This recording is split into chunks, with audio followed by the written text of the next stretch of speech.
Monsieur l'ambassadeur l'a souligné aussi, il y a pas mal de changements survenus dans le cadre juridique et politique d'Algérie depuis la dernière présence devant ce comité. Nous aurons l'occasion d'en parler aujourd'hui. Je souligne tout à fait que le rapport était dû au 1er novembre 2011 et qu'il n'est arrivé que le 20 janvier 2017, mais quand même, il est arrivé, c'est ce qui est important. Je voudrais tout d'abord me réjouir des informations présentées, soit dans le rapport, soit dans la réponse à la liste des points, même si je trouve que pour la liste des points, la réponse est un peu sobre et concise. Nous aurons l'opportunité de parler des choses que nous avons trouvées bien et des choses qui, à notre avis, pourraient probablement avoir des améliorations par l'avenir. Notre méthode de travail habituelle, c'est de nous étayer sur l'information fournie par l'État parti, également pour l'information fournie par les organes des Nations Unies, également pour les informations fournies par la société civile, comme c'est l'habitude pour les instances de contrôle des traités. Notre objectif, surtout pour ce dialogue, c'est de permettre d'étayer à la délégation d'étayer ses arguments, et nous visons éventuellement la préparation d'observations finales. Et par ce biais, nous allons achever un cycle, mais en même temps débuter un cycle d'examen de votre prochain rapport. Donc nos observations finales seront, disons, notre tableau de bord pour pouvoir regarder les informations que vous allez fournir dans votre nouveau rapport. Et ceci nous permet de considérer que le dialogue que nous allons avoir maintenant, comme celui que nous avons eu en 2007, c'est un processus qui va se prolonger à l'avenir et qui nous permettra forcément de présenter des arguments de chaque côté. Je retiens de votre rapport qu'il y a quand même toujours des références au terrorisme. J'en compte à peu près 7, ce qui me laisse à penser que le problème du terrorisme apparaît comme, disons, une mélodie cachée dans le rapport qui explique, je crois, pas mal de vos décisions, mais qui probablement n'en justifie pas toutes. Sur les réformes à relever, je crois qu'on pourrait faire signe à la levée de l'état d'urgence en février 2011, la révision constitutionnelle achevée en 2016, ainsi que les lois organiques relatives au régime électoral, partis politiques, information, représentation des femmes dans les assemblées élues, ainsi que les lois relatives aux associations, à la compatibilité des mandats, au code wilaya et de la commune. Toutes ces réformes attestent d'un désir de progrès et modernisation, même si par endroits elles peuvent continuer à susciter des doutes et des préoccupations. On en parlera par suite, ainsi que sur la réforme de la justice et le statut de la femme. La première question que je voudrais vous poser à propos de cette partie de votre rapport, c'est que vous faites mention au paragraphe 11 d'un plan national pour les droits de l'homme. Donc je voudrais savoir où l'on est pour son esquisse éventuelle pour sa concrétisation. Prévu par la Constitution d'Algérie, nous avons tout d'abord le pouvoir législatif, s'articulant autour du Parlement bicaméral, une assemblée populaire de 460 députés et du Conseil de la Nation, 144 députés. Et la deuxième question que je voudrais vous poser, existe-t-il une commission des droits de l'homme au Parlement? Et dans ce cas-ci, quel est son rôle? A-t-elle compétence pour soumettre des projets de loi? Et le cas échéant, celle-ci a-t-elle soumis des projets de loi en lien avec les droits de l'homme? Passons maintenant au pouvoir exécutif, président de la République, élu pour un mandat de 100 ans, maintenant renouvelable une seule fois, en 2018, il n'y avait pas de limite, en 2008, pardon. Et le Premier ministre, donc avec le président de la République, forme le pouvoir exécutif. Le rapport fait mention, au paragraphe 22 et 39, à la préoccupation non seulement de la ratification des textes juridiques internationaux relatifs aux droits de l'homme, mais également au renforcement de la coopération avec les mécanismes régionaux et universels des droits de l'homme. Est-ce que vous pourriez, troisième question, donner des exemples de mesures de coopération avec les mécanismes régionaux universels des droits de l'homme prises et en quoi et comment ont-elles été renforcées? Je souligne à ce propos que lors des amendes périodiques universelles, Le haut-commissaire pour les droits de l'homme a, dans son rapport présenté au Conseil des droits de l'homme, que l'État partie persistait de manière générale dans une attitude de non-coopération avec les experts et les mécanismes des droits de l'homme. Le troisième pouvoir, l'indépendance du pouvoir judiciaire, mais il y a un problème sur lequel je voudrais attirer votre attention, ce serait la primauté du pacte sur la législation nationale. Et à ce propos, il faudra revenir, malgré le fait que le chef de délégation s'y est référé également et en détail, sur la Charte pour la paix et la réconciliation nationale, l'ordonnance 6.1 de 2006. Parce que, comme vous l'avez eu l'occasion de le découvrir pendant la dernière visite devant notre comité continue à considérer que cette charte est contraire aux dispositions du pacte, particulièrement pour inscrire dans le cadre législatif de l'État partie une impossibilité légale d'introduire un recours effectif en violation de l'article 2, paragraphe 3 du pacte. Mais il faudra dire que la différence entre 2007 et 2018, c'est qu'il y a eu des changements au sein de la Constitution, et donc que, dans une certaine mesure, le rang de la Charte a été renforcé. Et je me réfère particulièrement au préambule de la Charte, où il y a un paragraphe, et je cite, qui dit « Cependant, le peuple algérien a été confronté à une véritable tragédie nationale qui a mis en danger la survie de la patrie. C'est en puisant dans sa foi et son attachement inébranlable à son unité qu'il a souverainement décidé de mettre en œuvre une politique de paix et de réconciliation nationale qui a donné ses fruits et qu'il entend préserver. » Donc la question que je voudrais poser, c'est celle-ci. En cas de conflit entre la Constitution et une norme appartenant au traité du non ratifié par l'Algérie, laquelle devra prévaloir? Je me rapporte à l'article 150 de la Constitution. Est-ce qu'il reviendra au Conseil constitutionnel d'émettre un avis à ce sujet? Y a-t-il déjà eu des décisions du Conseil constitutionnel? Passons maintenant au problème de la diffusion des droits de l'homme.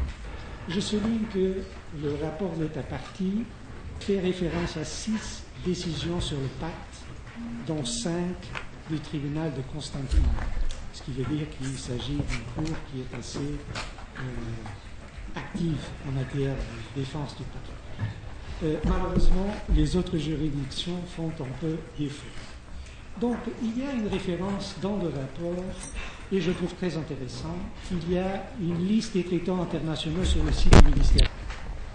Et j'ai regardé le site, je trouve que le site a beaucoup d'informations qui est très intéressant, mais une chose que je n'ai pas trouvée, c'est qu'il y a la référence à la publication, mais pas le texte intégral du traité. Et je crois que ce serait probablement bien pour les magistrats algériens de pouvoir accéder à travers le site du ministère de la Justice, non seulement à la référence du texte, mais également à sa contenu. En plus, il y a une référence au manuel concernant le droit international, mise à la disposition des magistrats, et je voudrais vous demander des éclaircissements sur ce manuel. Quel est son contenu, quels sont les traités couverts, quelle est, disons, son étendue, pour pouvoir voir quel est le genre de préoccupation de votre État à ce propos.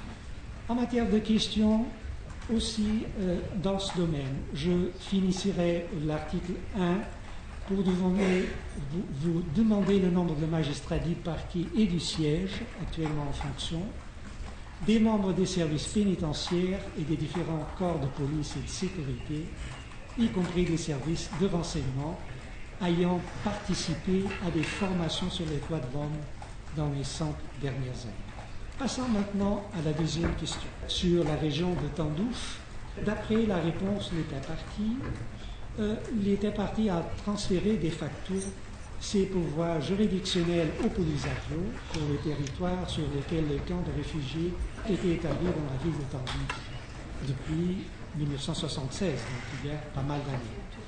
Ces territoires placés sous le contrôle Polisario échappent déclarément, d'après l'affirmation de votre délégation dans le rapport, échappent au contrôle juridictionnel des tribunaux algériens.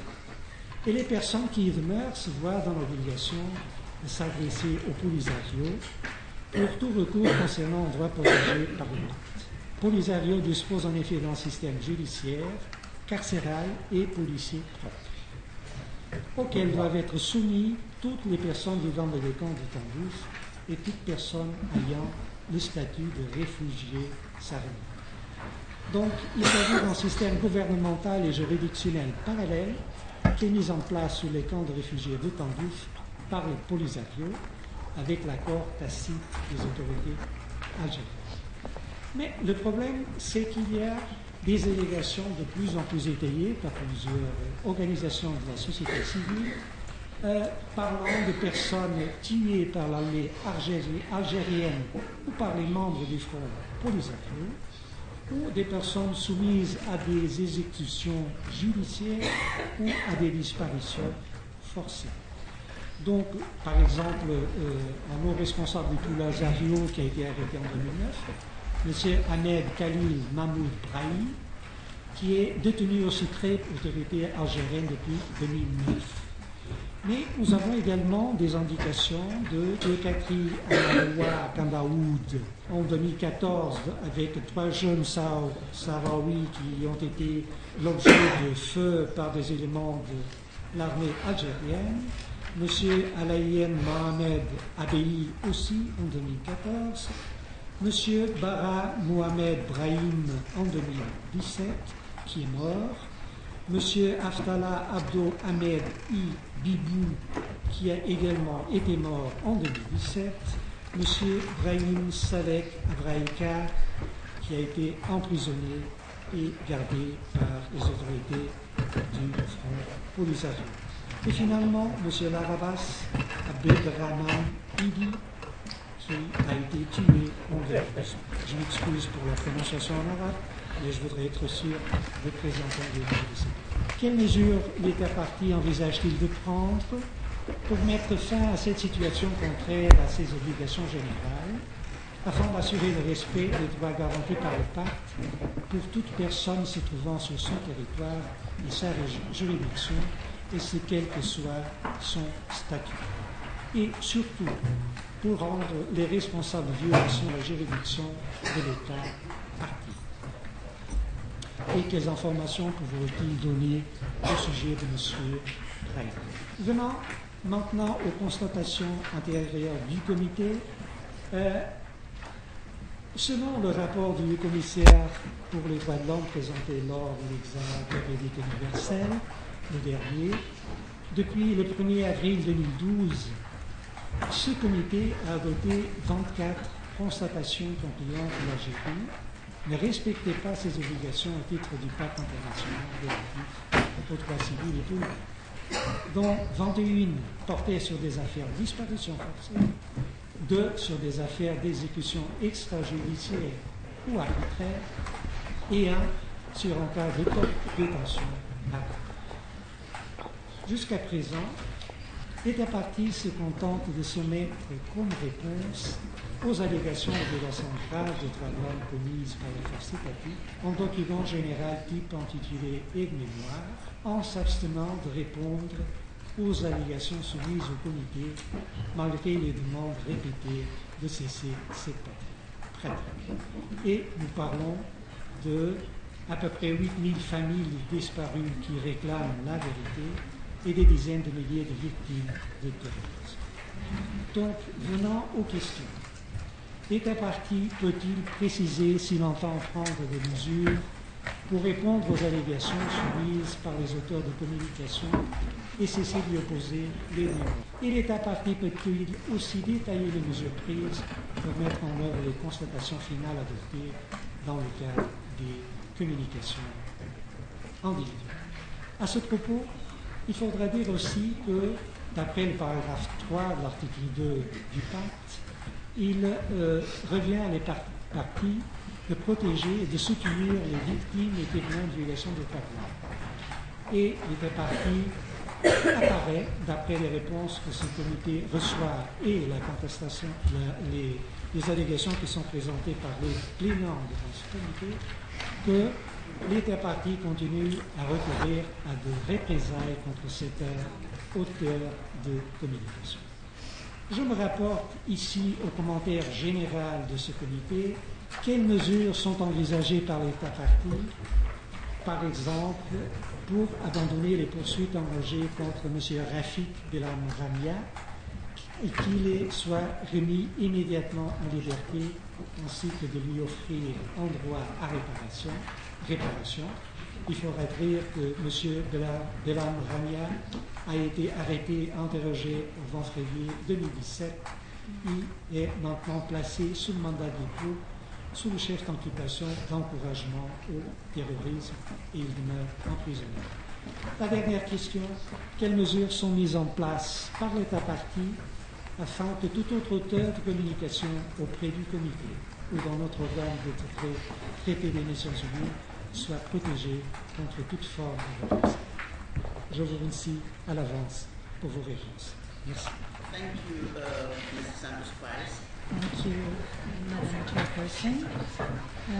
Je voudrais aussi souhaiter la bienvenue à votre Excellence, Monsieur l'ambassadeur Soalem, et votre délégation distinguée de la République d'Algérie. Et je me réjouis vraiment de cette occasion aussi de poursuivre un dialogue constructif que j'espère sera aussi utile à la République d'Algérie pour la continuation du progrès dans l'application du pacte des droits civils et politiques. Aujourd'hui, je vais m'adresser aux questions 3, 5 et 11. Je vous remercie des informations fournies dans les réponses à la liste de points concernant le Conseil national des droits de l'homme, opérationnel depuis le 9 mars 2017. Toutefois, malgré l'indépendance déclarée de cette institution, elle est située auprès du président de la République et le processus de nomination des membres est détaillé dans la loi 1613 du 30 novembre 2016. Nous avons bien pris note, mais il y a quand même des rapports de la société civile indiquant qu'en fin de compte, les 38 membres auraient été désignés directement ou indirectement par l'exécutif. Pouvez-vous commenter? Quel est le budget alloué et par quelle autorité, institution? Quelle est la source de ce budget au Conseil? Et est-il suffisant pour assurer sa capacité de remplir ses fonctions?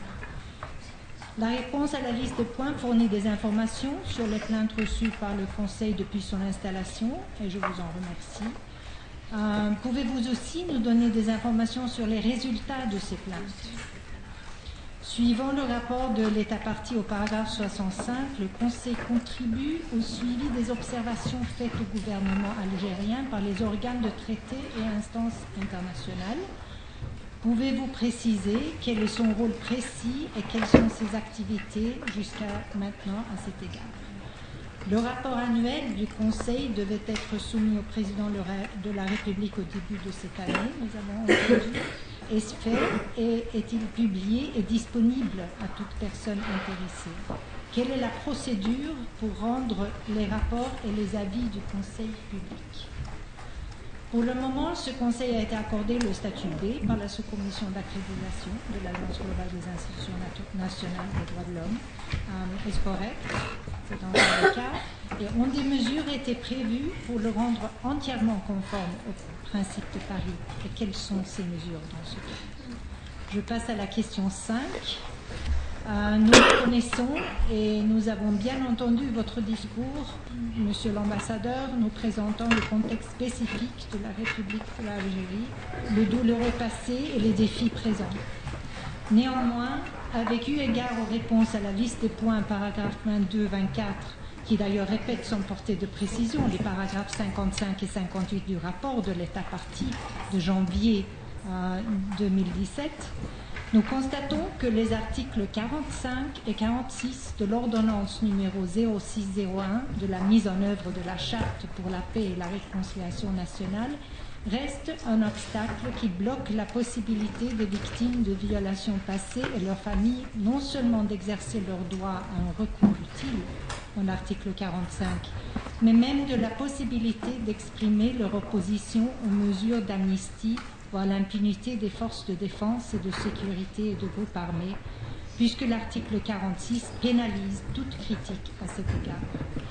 Le gouvernement se dit ne pas avoir connaissance d'éventuelles poursuites engagées contre citoyens en application de cet article 47 de la Charte, de l'ordonnance.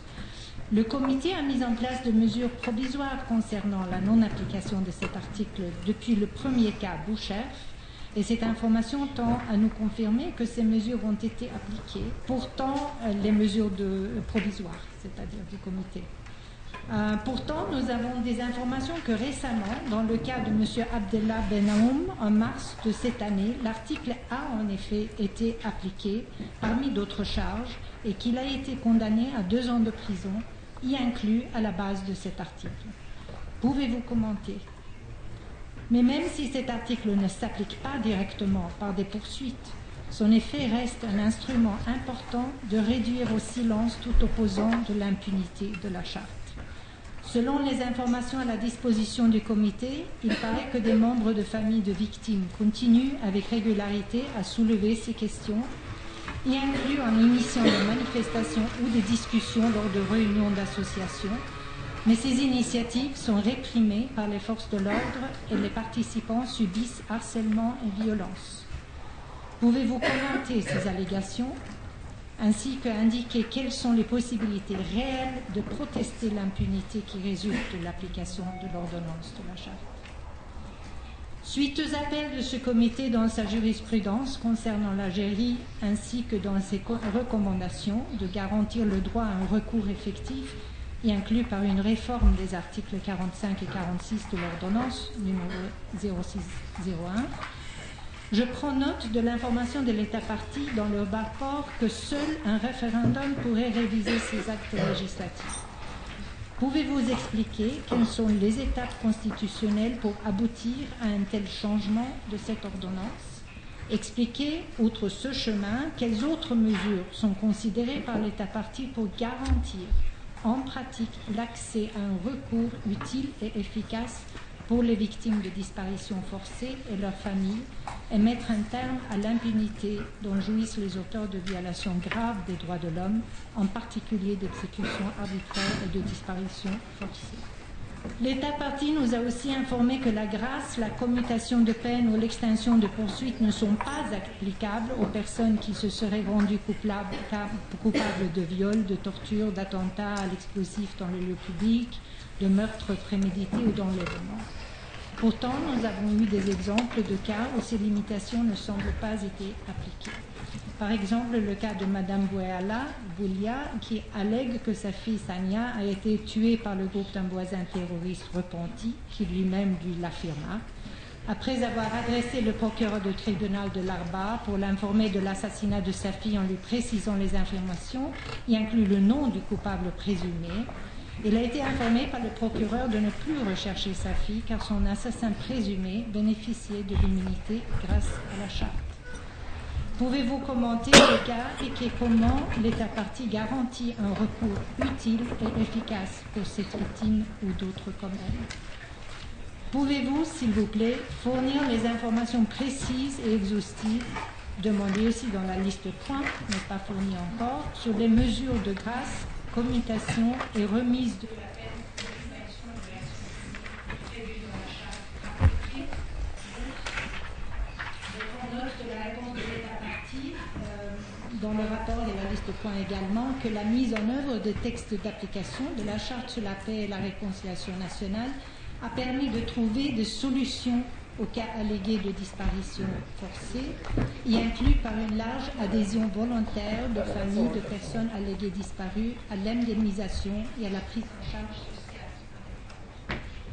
Toutefois, une indemnisation telle que prévue n'adresse pas les aspects de réparation intègre. La question posée dans la liste de points concernant les indemnisations concerne le souci qu'à la base de cette indemnisation, toute autre poursuite, ainsi que tout autre aspect de réparation soit exclu, comme il paraît est le cas avec le conditionnement de celle-ci à la reconnaissance du décès des disparus comme prévu par l'article 3 du décret présidentiel numéro 06-93 de 2006.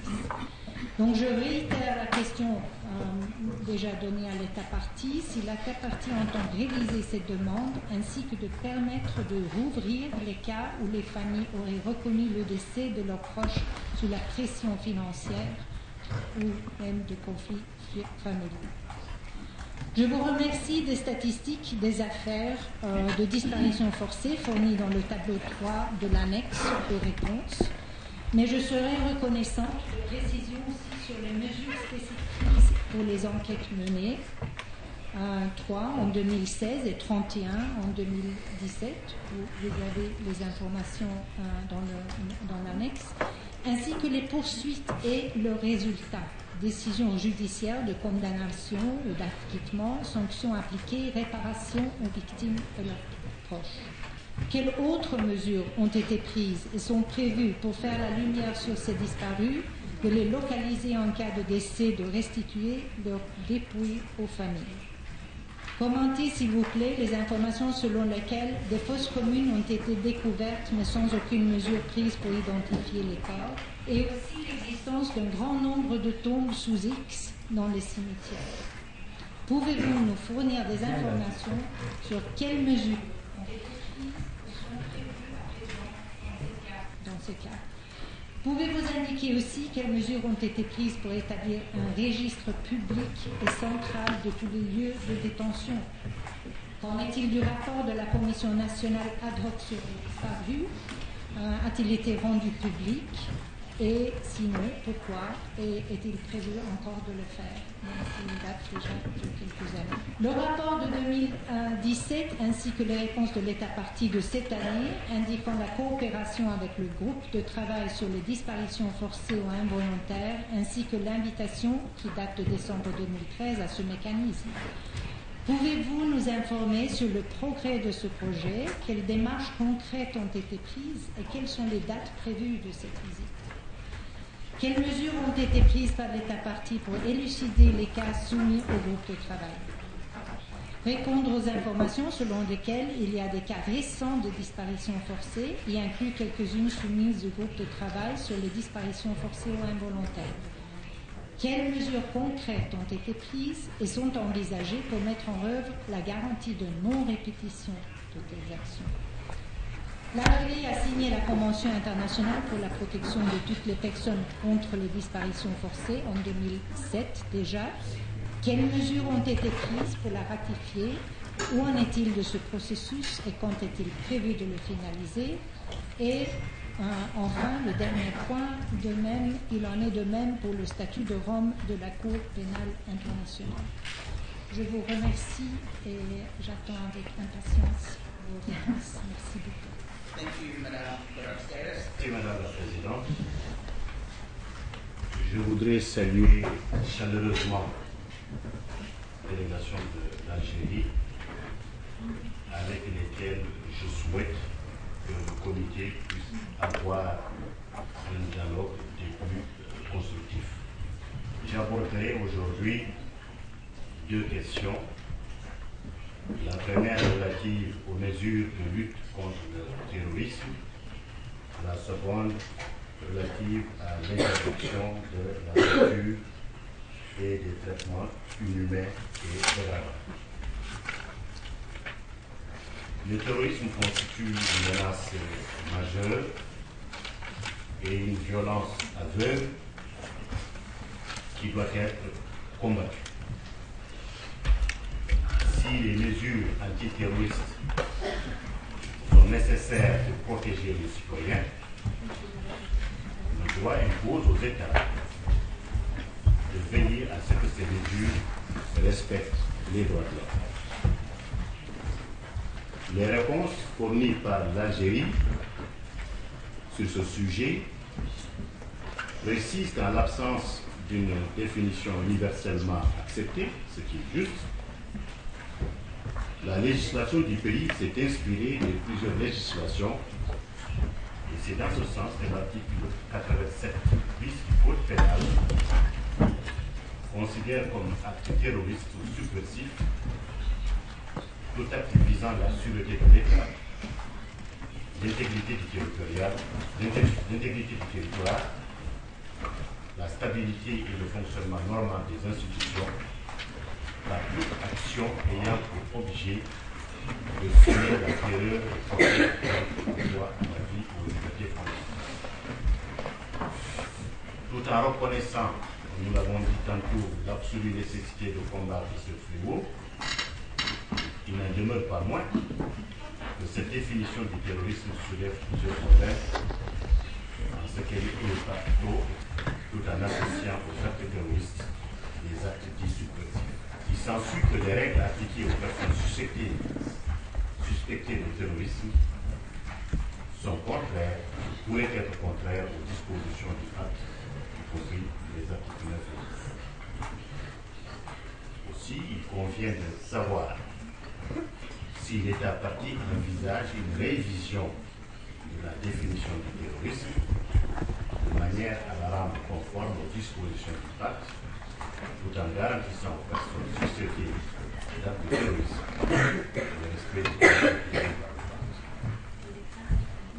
Dans ce sens, l'État parti peut-il détailler les mesures prises pour s'assurer que toutes les limitations aux droits protégés par le pacte respectent les critères de nécessité et de proportionnalité. En outre, l'État est-il en mesure de préciser si des investigations appropriées ont été conduites au sujet de plusieurs informations afférentes à une mauvaise application de la définition du terrorisme sur les défenseurs des droits de l'homme et sur des journalistes accusés d'apologie du terrorisme. Quel commentaire fait l'État sur une liste exhaustive de défenseurs des droits de l'homme et des journalistes accusés de terrorisme que mentionnent plusieurs sources, dont le rapporteur spécial sur la situation des défenseurs des droits de l'homme. Sur un autre sujet, le nombre de poursuites pénales engagées lors des 5 dernières années sur la base de l'article 87 bis du Code pénal indique 1264 poursuites, dont 315 condamnations et 1112 acquittements. Ces chiffres montrent à l'évidence l'ampleur des efforts déployés pour traduire en justice les personnes accusées de terrorisme, mais ces mêmes chiffres ne donnent pas de précision sur les mesures prises pour enquêter, poursuivre ou punir les agents publics qui ont commis des violations des droits de l'homme dans le contexte de la lutte antiterroriste.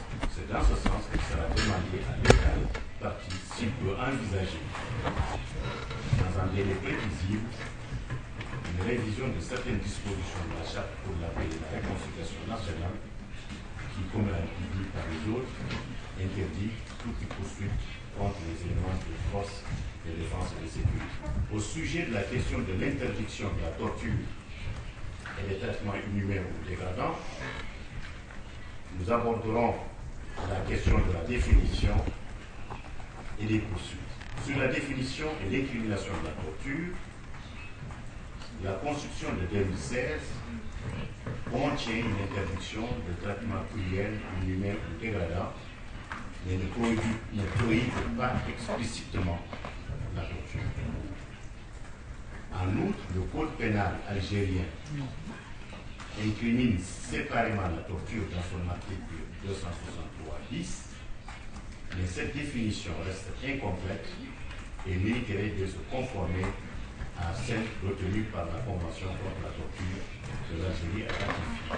En outre, les principaux auteurs de torture et de mauvais traitements sont souvent les agents du département de surveillance et de la sécurité, anciennement au département de l'enseignement de la sécurité, ainsi que des agents de la gendarmerie ou de la police nationale. À la suite de la restructuration opérée en 2015, les agents de ce département, officiellement pourvus de prérogatives de police judiciaire, échapperaient en pratique au contrôle du procureur de la République. Et en outre, les missions de ce service se limitent désormais, d'après la règle de restructuration, aux infractions portant atteinte à la sûreté de l'État. Mais il faut de noter que ces prérogatives de ce service ne se contentent pas au seul crime de nature militaire commis par des militaires, mais aussi qu'ils sont souvent étendus aussi sur la détention secrète. Il est dit dans le rapport que la garde à vue ne peut avoir lieu que dans des lieux destinés, que dans des locaux destinés à cet effet, préalablement connus du ministère public, garantissant ainsi le respect de la dignité humaine. Mais selon plusieurs sources documentées qui font état de privation de liberté dans des centres de détention non reconnus ou secrets, dans lesquels sont encore détenues des personnes arrêtées par les services au fond d'interrogatoire. De tels lieux de détention échapperaient à l'inspection du ministère public ou du CICR. C'est le cas de M. Boukhala, arrêté en 2011 par les agents de ce service et qui aurait été retenu au secret pendant près de 8 ans. Dans sa décision, le comité contre la torture avait conclu que le traitement infligé à cette personne était bien constitutif d'une violation de l'article 1er de cette convention et invitant les autorités algériennes à poursuivre les responsables de la violation et de prévenir et d'envisager de prévenir et de sanctionner ces actes. À ce jour, les autorités algériennes n'ont pas donné de suite aux recommandations du comité qui appelle l'État parti à initier une enquête impartiale sur les événements dans le but de poursuivre en justice les personnes responsables du traitement infligé à la Constitution. Sur les poursuites pénales contre les agents de l'État, et ce sera mon dernier point, sur les poursuites pénales contre les agents de l'État ayant commis des actes de torture, ainsi que les responsables hiérarchiques, ces poursuites sont rares, du fait précisément de l'article 45 de l'ordonnance 0601 qui empêche toute plainte en ce sens, tel que cela a été dit par le collègue. Et dans votre liste de questions, dans votre réponse à la liste de questions, vous affirmez que pour la période en question, 258 poursuites ont été engagées pour des faits de violence, mais seulement 6 poursuites pour des faits de torture. Quel commentaire vous suscite ces chiffres? Je vous remercie, Madame la Présidente.